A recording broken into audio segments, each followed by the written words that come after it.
Hi everyone, Julie here. Welcome back to the YouTube channel. Today I'm going to have a little bit of a look at the new NIK 7 collection, or NIK Collection number 7, depending on which way you want to do. So pretty much the same as NIK 6 in terms of programs and things that you get. So if I'm in Photoshop at the moment, you can access it from Photoshop or from Lightroom, or if you other programs, I guess. So if I go into my filter, and I've still got my NIK 6 there, but now I've also got NIK 7. So there's analog effects, color effects, define, HDR effects, pre-sharpener, sharpener output, silver effects, and Viveza. So I think these are probably the most important ones anyway. In 6 there was also perspective, which I believe has now been removed from 7. That's just one program. For me, I think I really just love using the analog effects, color effects, silver effects, and Viveza. So the analog effects is just amazing for analog film effects and film simulations and things like that. The color effects, so much potential in what can be done in that. Silver effects is just absolutely stunningly gorgeous black and white images, and Viveza is really good for color and toning and things like that as well. And I've used that on quite a few images. So what I have got is I've got this image here, and I just thought I'd show you because a couple of things that they have changed. So I did run it through color effects and got just a little bit of detail and things that I put in there. If you notice, there's still a little bit too much shine in here. So I took the image into Viveza and I managed to get rid of some of it by purely using the new luminosity masking. So if I go into my filters, go to Viveza. Now there's a couple of other things that they've changed, which is pretty awesome as well. So I can switch to another program from here. So if I want to go to silver effects or color effects or analog effects, I just go switch to, and it'll ask me which programs I want to go to. So it is actually suggesting going to pre-sharpener or sharpener output, which I don't want to do at this point in time. What I want to do is I want to come in and I want to drop some of the luminosity. Now I want to do local adjustments, not global adjustments. So if you come back to your local adjustments, so you've still got your control point. So you've got the normal control point, you've got the control line, which you can put a line through. You've now also got a control polygonal, so you can come in here and you can decide the area that you want to use. So perhaps I just want her skin tone in general.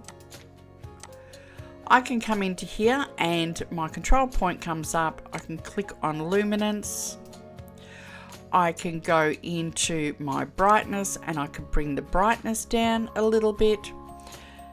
You've got your standard highlights and things like that that I can bring down as well. So that will help bring some of the shine down on the face.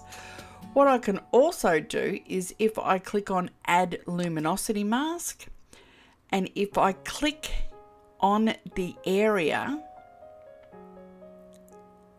and I can grab that and move it around, I can make that area a little bit bigger, but I can come in here and I can drop the brightness. I can come in and I can drop some of the highlights in that particular area. Now I can do it here on the actual sliders themselves, or I can come down to these sliders and work them over here as well.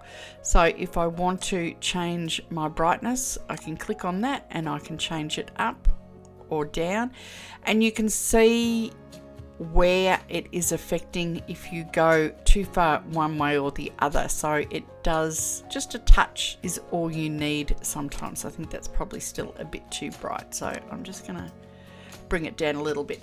So you can play with your different luminosity masks, and remember you can add more than one. So I still think it's a little bit too bright there, so I'm going to bring that brightness down a little bit. I might zoom in a little more.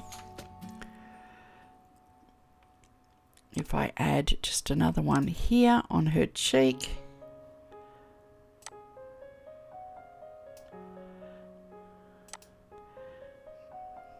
This one, I think I've gone down too far. I'm just going to bring it up a little bit, and you can jump between them by just clicking on which ones that you want to use. So there is some really cool additions that they have added in. Of course, you can always convert this to a smart object so that you can open it again and re-edit it from, say, Photoshop, which is a very handy tool to be able to bounce backwards and forwards. And that you can also save that as a preset. So if I wanted to use this particular edit on other images in the same set, I could do that as well. So from here I could switch to, if I wanted to make it silver, or if I wanted to go to define, for instance. There is a little bit of grain in there, so maybe I might go into define and see if I can reduce some of that grain a little bit. Just takes a minute. It does bounce back to Photoshop, and then it will open the image again into whatever program that it was that you clicked on, in this case define. So you can set it up to automatically detect the noise in an image, and you can reduce the color noise and the contrast noise. If you've got any artifacts that you need, so the JPEG artifact reduction, you've got that there. It's a raw image, so don't have an issue with that. I also don't have an issue in this particular image with banding, whether that's horizontally or vertically. So that's playing around in here. Now there's also another really good option. There's a quick export, so you can export this image while you still have it open in that program. Again, it just takes a second and it has been exported as a TIFF, and then you can continue working on your image if you wish to.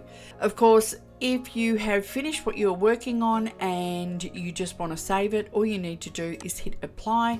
It will save those images. I still have convert to smart object selected, so it will pop me back into Photoshop with my completed image, and it has actually stated what I have been working on. So that's just a little NIK 7 palette, so I'm going to get rid of that. So I still had the smart filter from when I opened it in Viveza, but it has also got, I can turn the changes on and off in Viveza as well as in define. This is my final image. Like I said, I can turn these on and off. If I was to click on this smart filter, it would take me back into Viveza so I could continue editing on my image. It has helped me reduce the shine that was on her face by using the luminosity masks. The polygonal masking is also brilliant because you can select exactly the shape that you want to work with, not just a round or a line. So they are some fantastic additions. So that's pretty much it for today's video. I will put a link below if you want to get a trial of NIK 7. If you haven't played with NIK before, I have some fabulous videos. You should be able to just jump in and have a look at those and see what's on offer, especially if you're into analog effects or you love black and white photography. They are just absolutely stunning. So that's it for today. Thanks for watching. Don't forget to like and subscribe, and I'll see you next time. Bye for now.